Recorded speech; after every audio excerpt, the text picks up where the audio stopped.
So yesterday was an interesting day in Hollywood, right? We had the 2020 Oscars get announced, the nominations get announced. The Joker got 11 nominations, the most out of any other film this year, and it pissed off the blue check marks in film Twitter. Oh my God, the salt, it doth flowed, But Stephen King, not one to be left out of the loop, not one to want to kind of maybe jump in on the action, apparently here has ignited online fury over controversial Oscar tweets. And you have to love Stephen King. I love this guy.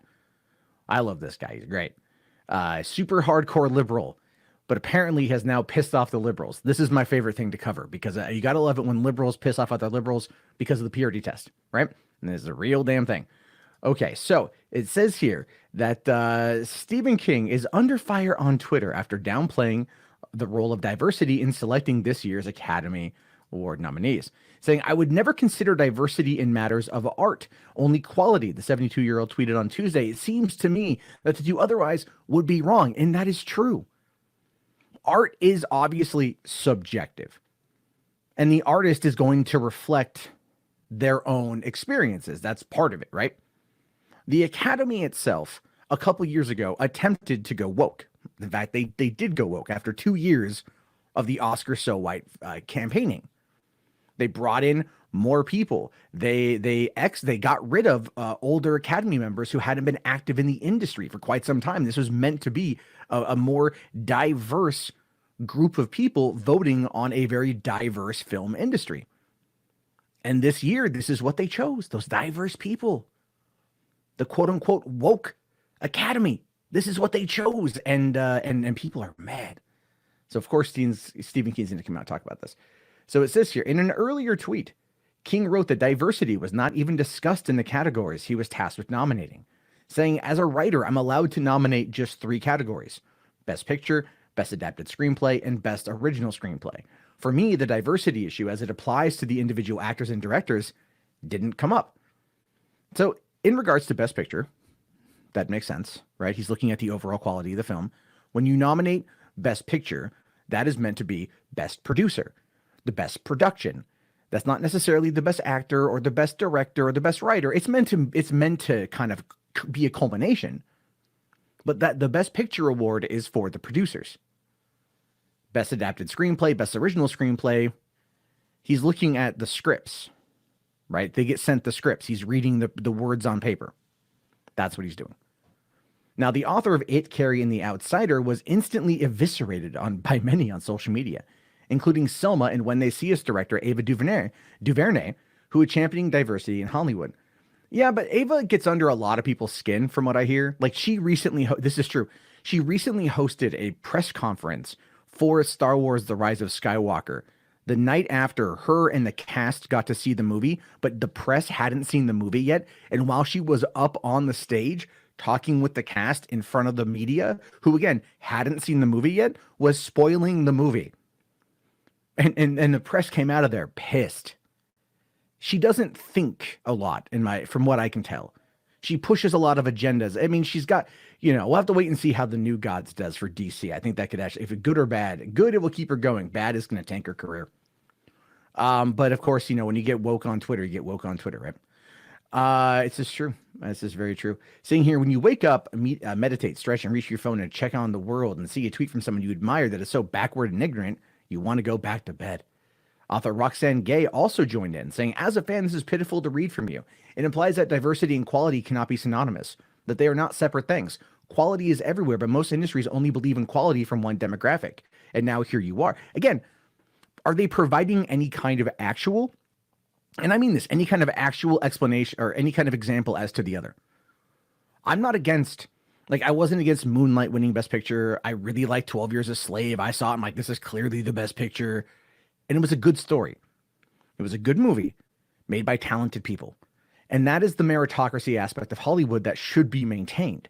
When King is saying because when you don't have diverse people that are brought in, the other side of that ends up coming up and saying well, it's just all white Hollywood, blah, blah, blah. And it just ends up being this major thing where it's it's not something else to complain about. Outside of Hollywood, nobody really cares about the Oscars. The viewership is down. People aren't going to see these movies that are winning. You know, they're going to see superhero movies, tentpole movies, because they go to see the experience. And there's a reason why Netflix movies was doing pretty good in the nominations, because people actually watch those at home. But it's this whole weird thing right now. Anyway, going on to say, Stephen King is against affirmative action. I hope he's ready to be canceled by all the people who love him when he hates on Trump, tweeted comedian Tim Young. Exactly. This is what I'm talking about, the purity test, right? This is the damn purity test, where you've got him going after Donald Trump all the time. I think Trump blocked him on Twitter. He's going after Trump constantly, and the left love him. But as soon as he comes out and he says, like, well, and what I view as diversity is not really a thing in this particular case, it's whoa, Steven, you canceled, dog. So stupid. Anyway, the controversial statement came after multiple articles that decried the fact that all the nominees for the 2020 Best Director Oscar were white and male. Even after the hashtag #OscarsSoWhite forced the Academy to adopt diversity reforms, the LA Times' Jens Yamato, I can't pronounce that, Yamamoto? Sorry, I don't want to mispronounce it the wrong way, pointed out that only 5 women have been nominated for Best Director in the Oscars' nearly 100-year history, with Kathryn Bigelow being the only female to win the accolade. Yeah, she won for Hurt Locker, and that wasn't that good of a movie. It really wasn't. Strange Days, which is funny because my podcast is called Stranger Days, and her movie Strange Days, which came out in like 1995 with Ralph Fiennes and Juliette Lewis, that was written by James Cameron. They were married at the time. It's kind of funny. Now, King has spoken out about the comments, tweeting a few hours later that the most important thing we can do as artists and creative people is to make sure that everyone has the same fair shot, regardless of sex, color, or orientation. Right now, such people are badly underrepresented, and it's not only in the arts. He followed up with, you can't win awards if you're shut out of the game. So it's kind of a weird place to be if you think about it, because he's sitting there saying, like, well, you can't be in the game if you're shut out, which is true. And meritocracy reigns supreme. Kind of a bit of a backward statement there, but I get what he's trying to say. So Stephen King is ultimately trying to smooth things over once he gets pushback from the liberals. But he's not wrong in what he's saying, though, right? I'm a person who has been very open about my beliefs about the meritocracy aspect in Hollywood. I do want to see more diverse stories. I want to see more diverse characters. I want to see more diverse movies, diverse directors. I'm fine with diversity in Hollywood. I just want good things to watch. I want good movies. And when it comes to the Oscars, what most people don't realize is that it all boils down to the money the studio puts up in order to run those campaigns. That's how it is. That's how it's always been. And that always seems to get ignored when these kind of controversies pop up.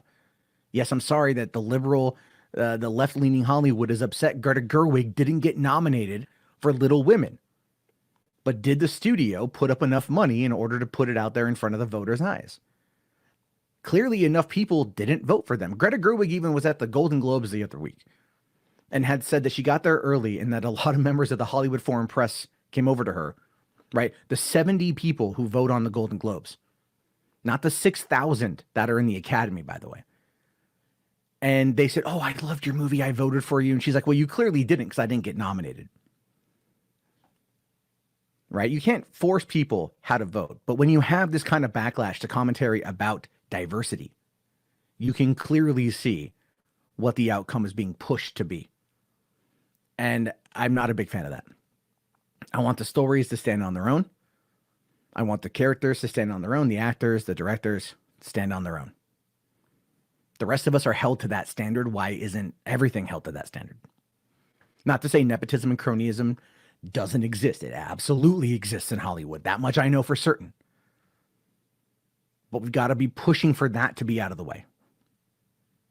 And I think a lot of it is now just the entertainment landscape has shifted. Hell, The Irishman, I don't think even got nominated for Best Picture. And people were talking about that for months leading up to it. Don't be mad at Stephen King because he spoke truth. Be mad at the people who run the game, not putting up the money to run the game. You know what I mean? Anyway, your thoughts, your opinions, let me know down in the comments below. I will talk to you all later. Have yourself a great day, and peace out.